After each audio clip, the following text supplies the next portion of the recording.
고린도전서 7장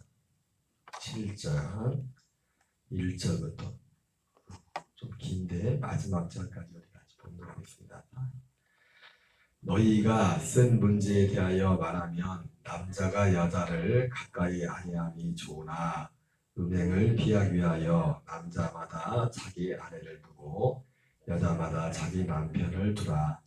남편은 그 아내에 대한 의무를 다하고 아내도 그 남편에게 그렇게 할지라.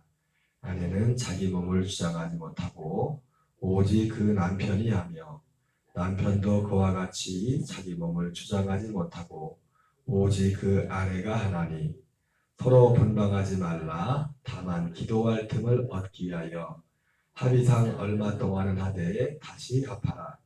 이는 너희가 절제 못함으로 사단이 너희를 시험하지 못하게 하려 함이라. 그러나 내가 이 말을 함은 허락이요 명령은 아니니라. 나는 모든 사람이 나와 같기를 원하노라. 그러나 각각 하나님께 받은 자기의 은사와 있으니 이 사람은 이러하고 저 사람은 저러하니라. 내가 결혼하지 아니한 자들과 과부들에게 이르노니 나와 같이 그냥 지내는 것이 좋으니라. 만일 절제할 수 없거든 결혼하라. 정욕이 불같이 타는 것보다 결혼하는 것이 나으니라. 결혼한 자들에게 내가 명하노니 명하는 자는 내가 아니요 주시라. 여자는 남편에게서 갈라서지 말고 만일 갈라섰으면 그대로 지내든지 다시 그 남편과 합하든지 하라. 남편도 아내를 버리지 말라.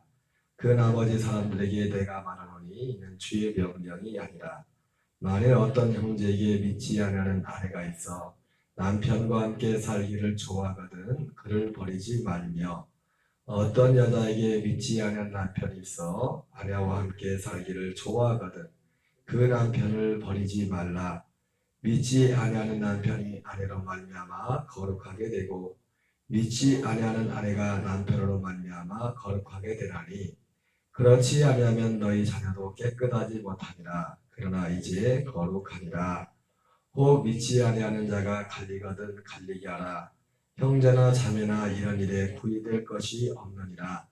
그러나 하나님은 화평 중에서 너희를 부르셨느니라. 아내된 자여 네가 남편을 구원하는지 어찌할 수 있으며 남편된 자여 네가 네 아내를 구원하는지 어찌할 수 있으리요. 오직 주께서 각 사람에게 나누신 대로 하나님이 각 사람을 부르신 그대로 행하라. 내가 모든 교회에서 이와 같이 명하노라.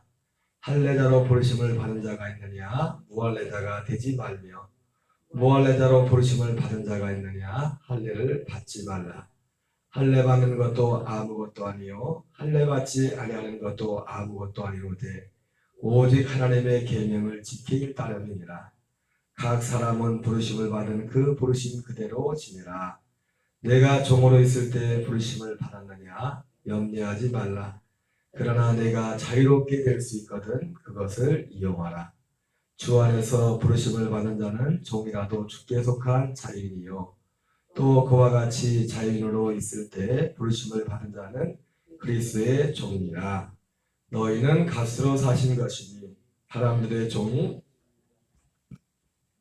형제들아 너희는 각각 부르심을 받은 그대로 하나님과 함께 거하라. 전에 대하여는 내가 주께 받은 계명이 없으되 자비하심을 받아서 충성스러운 자가 된 내가 의견을 말하노니 내 생각에는 이것이 좋으니 곧 임박한 환난으로 말미암아 사람이 그냥 지내는 것이 좋으니라. 내가 아내에게 배웠느냐 의기를 구하지 말며 아내에게서 노였느냐 아내를 구하지 말라. 그러나 장가가도 죄짓는 것이 아니요 처녀가 시집가도 죄짓는 것이 아니로되 이런 이들은 육신의 고난이 있으리니 나는 너희를 아끼노라. 형제들아 내가 이 말을 하노니 때가 단축하여 증거로 이후로부터 아래 있는 자들은 없는 자같이 하며 우는 자들은 울지 않는 자같이 하며 기쁜 자들은 기쁘지 않은 자같이 하며 매매하는 자들은 없는 자같이 하며 세상 물건을 쓰는 자들은 다 쓰지 못하는 자같이 하라. 이 세상의 유행은 지나감이라. 너희가 염려 없기를 원하노라. 장가가지 않는 자는 주의 일을 염려하여 어찌하여 주를 기쁘시게 할까 하되 장가간 자는 세상 일을 염려하여 어찌하여 아내를 기쁘게 할까 하여 마음이 갈라지며 시까지 하는 자와 저는 주의 일을 염려하여 몸과 영을 다 거룩하게 하려 하되 시간 자는 세상 일을 염려하여 어찌하여 남편을 기쁘게 할까 하느니라. 내가 이것을 말하면 너희의 유익을 위함이요 너희에게 올무를 놓으려 함이 아니니 오직 너희로 하여금 이치에 합당하게 하여 흐트러짐이 없이 주를 섬기게 하려 함이라. 그러므로 만일 누가 자기의 약혼녀에 대한 행동이 합당하지 못한 줄로 생각할 때에 그 약혼녀의 혼기도 지나고 그같이 할 필요가 있거든 원하는 대로 하라. 그것은 죄지는 것이 아니니 그들로 결혼하게 하라. 그러나 그가 마음을 전하고 또 부득이한 일도 없고 자기 뜻대로 할 권리가 있어서 그 약혼녀를 그대로 두기로 하여도 잘하는 것이니라. 그러므로 결혼한 자도 잘하는 것이거니와 결혼하지 아니하는 자는 더 잘하는 것이니라. 아내가 그 남편이 살아있는 동안에 배에 있다가 남편이 죽으면 자유로워 자기 뜻대로 시집갈 것이나 주 안에서만 할 것이니라. 그러나 내 뜻에는 그냥 지내는 것이 더욱 복이 있으리로다. 나도 또한 하나님의 영을 받은 줄로 생각하노라. 아멘. 예, 오늘은 고린도전서 7장 1절부터 40절까지 사도 바울이 결혼에 관한 권면의 말씀이 기록되어 있습니다. 사실 이 말씀은 우리는 이미 다 결혼한 분들이기 때문에 그렇게 직접적인 관련이 있는 말씀은 아니지만은, 그리고 사도 바울이 오늘 이 결혼에 관한 이 권면의 말씀을 보면은 어떻게 보면 이 사도 바울도 말하지만은 이 사도 바울이 오늘 이 고린도 7장에서 말한 이 결혼에 관한 권면이 성경에서 하나님이 꼭 이렇게 해라 정해놓은 말씀 그런 부분도 있지만은 대부분 사도 바울의 개인적인 어떤 믿음에서 나온 그런 말씀이라는 것을 사도 바울도 말하고 있어요. 어떻게 보면 이 고린도전서 7장의 전체적으로 흐르는 권면은 지금 요즘 같은 시대에 사도 바울이 비혼주의자인가 이 사람 그런 어떤 느낌이 들 정도로 지금 결혼을 꼭 말리는 같은 그런 느낌 아닙니까? 고린도 7장을. 그러나 원래 성경의 가르침은 결혼은 하나님께서 만든 것이고 하나님이 결혼을 축복하셨죠. 그래서 모세오경에도 보면 심지어 전쟁에 나갈 때도 전쟁에서 이제 빼주는 사람도 있었죠. 결혼한 지 얼마 안 된 남자는 전쟁에서 빼줘라. 네. 그 결혼한 그 아내를 그냥 놔두고 전쟁에 나가서 혹시라도 뭔 일이 있으면 그 결혼한 아내는 어떻게 되냐. 그러면 이제 어떤 결혼에 대해서 그리고 결혼 자체가 결혼해서 자녀를 낳아야 이게 사실 그러니까 우리가 이게 하나님이 했던 구원 섭리에 있어서 육신의 자녀를 낳아야 육신의 자녀를 통해서 하나님이 창세전 그 어떤 그 우리 영들이 그 육신의 자녀가 그 몸을 입고 오는 거지 않습니까? 그래야 이제 그걸 통해서 생명으로 거듭나는 일들이 있는데 어쨌든 모든 것이 하나님의 섭리 가운데 있는 것인데 그러나 이제 고린도전서 7장의 사도 바울이 오늘 결혼에 관한 권면은 어쩌면 그런 말씀과는 좀 배치되는 같은 그런 느낌이지만 그러나 이것은 특별한 어떤 그 당시 배경도 배경이지만 제가 이 말씀을 보면서 그러니까 사도 바울이 오늘 그 후반부에서 계속 하는 말이 사도 바울이 이 권면을 하는 데 있어서 흐르는 어떤 기본적인 그런 마음은 뭐냐면 주님의 재림이 임박했다 이렇게 생각하고 있었어요. 그래서 임박한 환난으로 인하여 웬만하면 혼자 살아라 그렇게 말을 하고 있고 그리고 너희에게 그러면서 또 이는 때가 단축하여졌다 이런 표현이 있고 또 그리고 이는 너희에게 이 결혼한 자들에게 육신의 환난이 있을 것이다.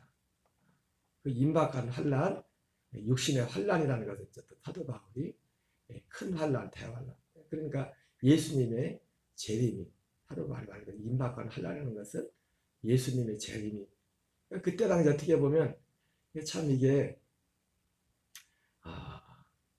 실수라고 실수지만 우리 육을 입건 우리는 아무리 성령 충만한 사람들도 모든 것을 다 알 수 있는 건 아닙니다. 맨날 며칠이라고 모르겠지만 어쨌든 사도 바울 당시 바울이 그 살아있을 당시 육을 입건 동안에 예수님이 곧 오실 것 같다는 그런 마음이 그 그런 감이 있었던 것 같습니다. 그래서 그런 배경에서 사도 바울이 이 고린도전서 7장에 결혼에 관한 그 교훈을 한 겁니다. 교훈을 한 것이고 또 실제로 자기가 하나님을 섬김에 있어서 바울이 사도 바울이 그 사도권에 대해서 논쟁을 할 때도 그런 말이 않습니까? 야, 나는 뭐 베드로처럼 아내를 데리고 다닐 권위 없는 줄 아느냐.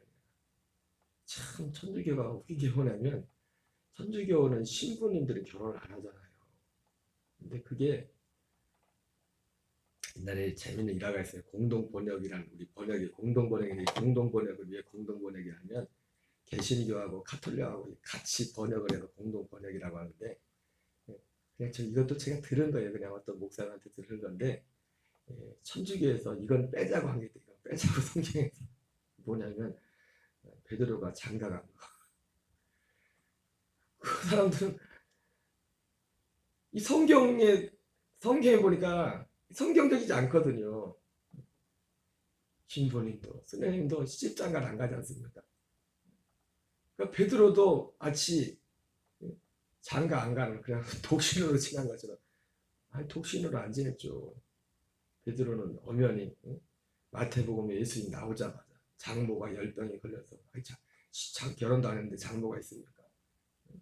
그리고 사도 바울이 말했던 것처럼 나도 게바나 어떤 다른 사도들처럼 아내를 데리고 다닐 권위 없는 줄 아느냐. 사도 바울 이거는 사도 바울의 개인적인 어떤 그 마태복음 19장 말씀으로 말하면 사도 바울은 천국을 위하여 스스로 고자된 자라고 하는 거예요. 그런 삶을 살았던 사람인데 어쨌든 그런 일화가 있어요. 그래서 이거는 빼자.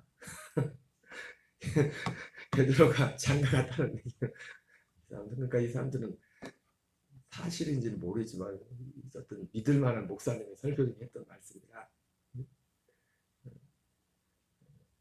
자기들 마음대로 성경을 듣다 뺐다. 어쨌든 이 베드로전서 이 고린도서 7장은 사실 어떻게 보면 어떤 부분은 지금 우리에게 주는 말씀도 있지만 어떻게 보면 좀 부적절한 그런 표현도 있는 것은 사도 바울 개인의 어떤 그 개인의 신앙의 깊이에서 온 그 삶이기 때문에 그런 것이고 또 실제로 그 당시 바울뿐만 아니라 예수님의 재림이 임박했다. 제가 우습게 얘기했지만 제가 농담이 아니에요. 농담으로 했던 그 말도 저도 애들을 둘밖에 갖지 않은 이유가 그 이후에 애를 갖지 않은 이유 중에 하나가 뭐냐면 한참 시끄러울 때 있지 않습니까? 뭐 이것저것 해가지고 저는 어쨌든 뭐 그거를 뭐 추정하고 그런 건 아니지만은 예수님이 진짜 우리 세대 내 세대 금방 올 수도 있겠다. 그런 마음 가운데서 그러면 실제로 오늘 사도 마리아만 것처럼 이런 자들에게는 육체의 환란이 있을 거다는 것처럼 아니 우리도 우리지만 자식들 난다고 자식들이 다 믿음이 있는 것이 아니고 자식들이 다 우리도 믿음이 좋은 게 아니지만 똑같은 믿음을 갖고 산다는 보장도 없고 진짜 믿음이 있는 사람들은 육체의 환란이 있잖아요. 그때 예수님 오실 때 사실은 그것 때문에 애들을 둘이서 끝내버렸단 말이에요. 제가 바울은 아니지만 바울이 왜 그랬는지 왜 이걸 쓰면서 그러면서 또 그런 게 있는 겁니다. 우리가 아무리 영적인 사람도 그런 어떤 한 부분에서 바울은 진짜 그 마음속으로 몇 날 몇 시에 예수님이 온다는 거 그건 모르지만은 바울의 마음속에 주님이 곧 올 것 같다. 그런 그 마음이 그 속에 충만했던 것을 그런 배경에서 그러니까 이거를 제껴놓고 보면은 이 고린도서 7장 전체로 보면은 이 말씀 하나님의 말씀으로 받기에는 너무나 무리수가 많고 그리고 일반적인 성경의 하나님의 가르침과 배치되는 그런 부분도 있어요. 그래서 우리가 고린도서 7장을 볼 때는 이러한 어떤 시대적인 배경뿐만 아니라 사도 바울의 개인적인 그때 당시 바울의 그 마음 상태, 그 상태를 우리가 생각을 해야 된다는 것을 말씀을 드리는 것입니다. 그럼에도 불구하고 이 말씀을 통해서 우리가 마음에 우리가 배우는 그런 가르침도 있어요. 일일이 뭐 그 말씀들을 다 소개할 건 아니지만은 방금 말씀인 것처럼 사도 바울 속에는 임박한 환난의 때가 단축하죠. 그런 마음이 있었다는 것. 그래서 우리가 그럼에도 불구하고 성령 충만한 사람과 육에 속한 사람과 영에 속한 사람의 차이가 있습니다. 뭐냐면 사단의 역사와 성령의 역사. 이 성령에 이끌려 사는 사람과 육에 속한 사람의 차이는 뭐냐면 바울이 비록 바울의 그 생각과 그 어떤 그 마음이 결과적으로 틀렸죠, 그죠, 사실은. 예. 사도 바울의 그런 이 감이었다면 예수님이 벌써 오셨을 때 재림하셨어요. 근데 벌써 지금 2000년, 1900년 이상이 지나지 않습니까? 1900년 이상이 바울이 편지를 쓰고 나서. 그럼에도 불구하고 사도 바울의 그 마음 자체가 잘못된 건 아닙니다. 지극히 정상적인 것이고 우리도 그게 정상이에요. 그 마음의 상태가. 우리 사도 바울뿐만 그 이외에도 얼마나 많은 목사님들이 주기철 목사님이나 손양원 목사님 같은 경우는 뭐 고대강가 주님 고대강가 그런 날 하늘만 봐도 구름만 봐도 우리 주님 언제 오시냐. 그때마다 그 당시마다 다 성령 충만했던 분들은 다 이 종말 신앙, 재림 신앙, 시대를 초월해 가지고 다 그런 마음의 중심이 있었어요. 그래서 물론 주님은 아직까지 오시지 않으셨어요. 이유는 뭘까요? 천국 복음이 주님이 원하는 이방인의 사도 바울의 말로 말하면 이방인의 충만한 수가 차지 않은 거예요. 이 천국 복음이 땅 끝까지 전파되는 그 후에야 끝이 오리라 그렇게 말해요. 제가 이 말씀을 언젠가 새벽에 설교할 때 마태복음 설교하다가 이 말씀했었잖아요. 천국 복음에 대해서 예수님의 재림에 대해서. 그때 어떤 목사님이 저하고 똑같은 얘기를 하더라고요. 제가 주일날도 말씀드렸지만 복음이 그냥 복음이 아니다. 그냥 복음이 봐라 천국 복음이라고 돼 있잖아요. 천국 복음.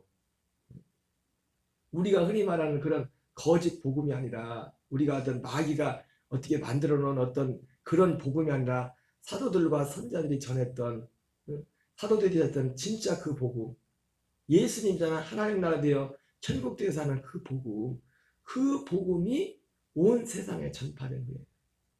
그제야 끝이 온다. 참 저도 이 복음을 전하면서 무서운 건 뭐냐면 그러나 성경에 기록된 대로밖에 전할 수밖에 없기 때문에 그러나 그걸 가지고 제가 할 건 아니지만 예수님이 하나님 나라 복음, 천국 복음에 대해 말씀하면서 이 복음을 알지 못하면 천국의 비밀, 하나님 나라의 비밀, 곧 복음에 관한 거잖아요. 이 복음에 관한 그 비밀을 말하면서 예수님이 뭐라 합니까? 이것을 알지 못하는 자는 예수님이 죄 사함을 받지 못합니다. 이 하나님 나라 비밀을, 천국 비밀을 알지 못합니다. 예수님이 직접 하신 말씀.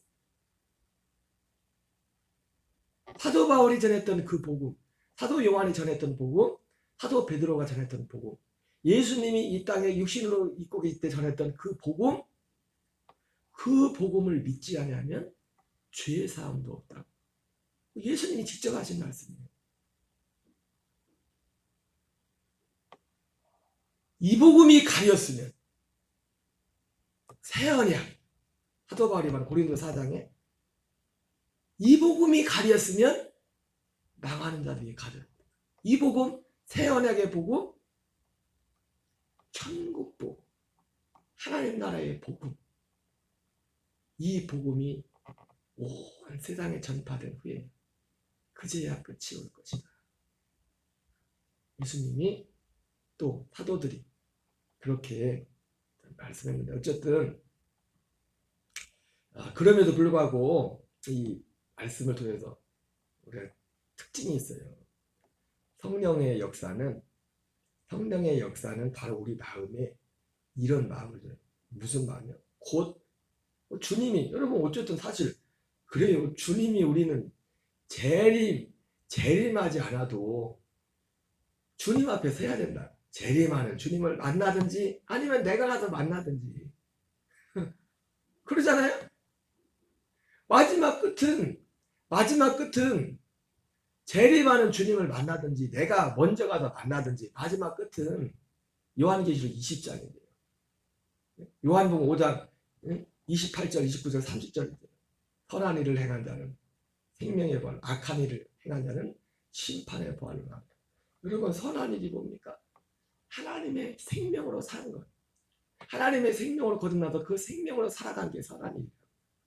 하나님의 아들로 살아가는 것.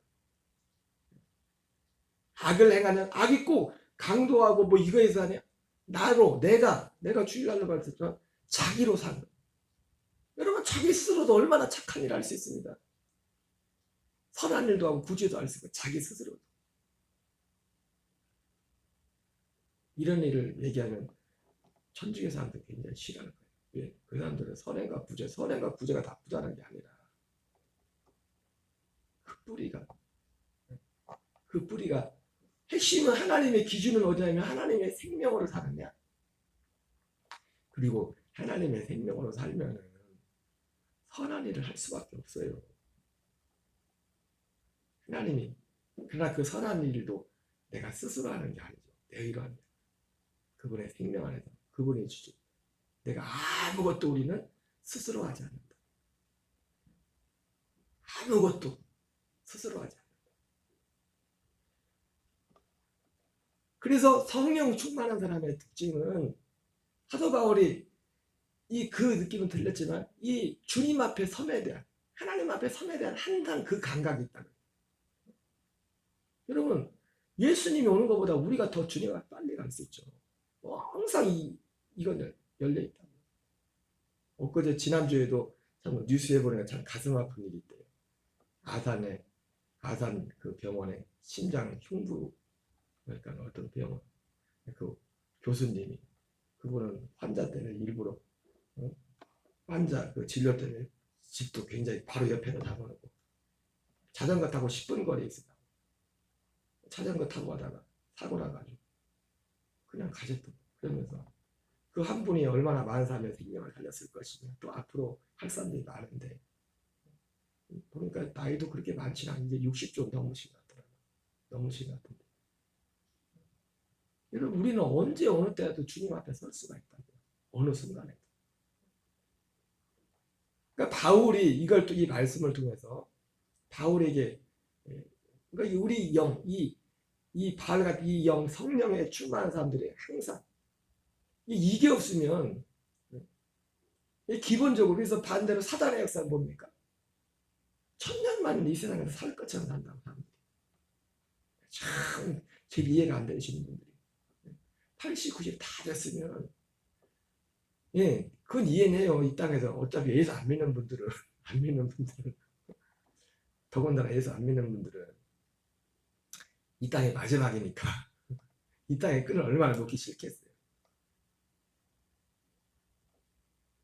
그런데 당신이 곧 설 수.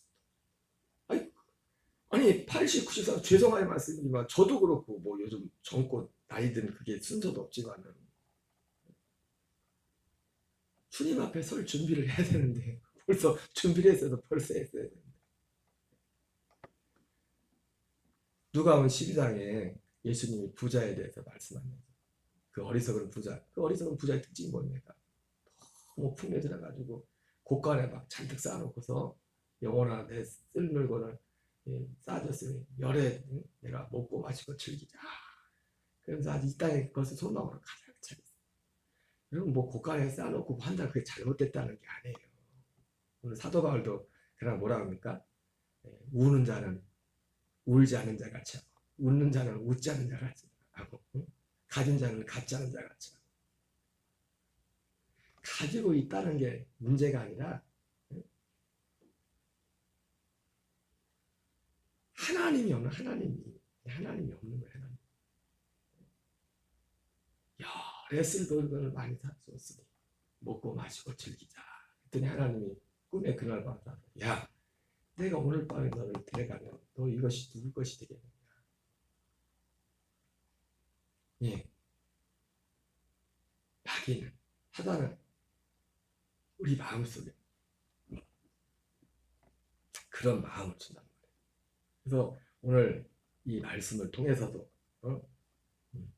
오늘 사도 바울 속에 흐르는 그 마음이 무엇이었는지, 어떤 배경에서 이 말씀이 나오게 되었는지. 그러나 또 우리도 지금 우리가 사도 바울 같은 그런 예수님이 오늘 곧 오지 않을지라도 당연히 이러한 삶의 자세는 지극히 정상적입니다. 하나님의 아들들에게서. 오늘 사도 바울이 그것을 우리에게 말씀하는 것입니다. 오직 우리의 모든 삶이 그리스도. 우리가 사실 생명이 자라고 힘이 풍성하면 우리 환경이 이런 모든 것들이 왜 사실 그게 우리에게 걸림돌이 될 수가 없어요. 그러나 생명이 자라기 전까지 우리가 정말 하나님의 열매가 되기 전까지는 온전한 열매로 자라기 전까지는 구석구석의 모든 것들이 장애물들이 다 장애물들. 그러나 그 장애물이 오히려 그 장애물이 생명 안에 있는 자들에게는 더 이상 장애물이 아니에요. 장애물. 그때까지는 우리가 이 생명 안에서 계속해서 자라가야 되는 겁니다. 그러나 그렇지 못하기 때문에 사도 바울이 오늘 고린도 교회 사람들에게 편지를 이런 일을 하는 거 뭐 다 사도 바울 같다면 사도 바울이 굳이 그런 신앙이라면 사도 바울 같은 믿음을 갖고 있다면 뭐 사도 바울이 굳이 사람들한테 이래라 저래라 권면의 말까지 했겠습니까? 그런 신앙에까지 다 달하지 못하기 때문에 우리가 어쩔 수 없이 우리가 생명이 자라기 전에는 그러니까 어떤 환경 정리도 중요하지 않습니까? 어떤 우리 환경 정리, 우리 루틴이라고 할까요? 삶에 우리가 어느 믿음에 이르러서도 그렇지만 어느 믿음의 신앙이 성장하기 전까지는 누구를 만나느냐, 뭐 어디를 가느냐 이거 상당히 중요하거든요. 그러나 우리가 진짜 어떤 믿음 안에 주님과 진짜 자든지 깨든지 주님과 동행하는 사람도 어디를 가든지 뭐가 문제가 됩니까? 그 사람은 가는 데마다 예수만 나올 건데 그렇게 안 되니까 예수가 나오긴커녕 그쪽 걸 내가 받아들일 판이니까 그런 상태니까 이것도 하지 말고 저것도 하지 말고 하는. 그러니까 지금 사도 바울이 어떻게 보면 이 편지를 쓰는 것이 편지를 받는 사람들의 신앙의 수준이 그런 수준이니까 요렇게 저렇게 얘기해 주는 거예요. 아니 뭐가 문제냐고. 예수님은 세리와 죄인들의 친구라고 할 정도로 그런 사람들하고 그렇다고 예수님은 그 사람들의 세상 것이 예수님에게 옵니까? 아니죠. 예수님은 그분에게는 그분에게는 오히려 그들의 영향만 미쳐서 그들의 영향을 전혀 안 받았다. 그 정도라면 뭐 어딜 가든지 뭐가 문제예요. 뭘 하든지. 오늘 이 편지를 받은 사람들이 그렇지 못하기 때문에 요거 맞고 하는 거예요. 그러니까 여러분 누군가에게 신앙생활하면서 목사님 성도를 보면 이걸 이렇게 하지 마세요. 그 사람 지금 그렇다는 거예요. 지금 진짜 주님 안에 선 사람은 그런 말이 필요 없죠. 답이죠. 저분은 저기 가도 예수만 나타날 거니까 저기 가도 예수만 나타날 거니까. 그렇지 못하니까 바울이 이런 말도 하는 겁니다. 이렇게 해야죠. 어쨌든 오늘도 우리가 이 바울과 같이 이 믿음 안에서 승리하는 저와 여러분 되시기 바랍니다. 주기도문으로 마치겠습니다. 하늘에 계신 우리 아버지여 이름이 거룩히 여김을 받으시오며 나라의 마옵시며 뜻이 하늘에서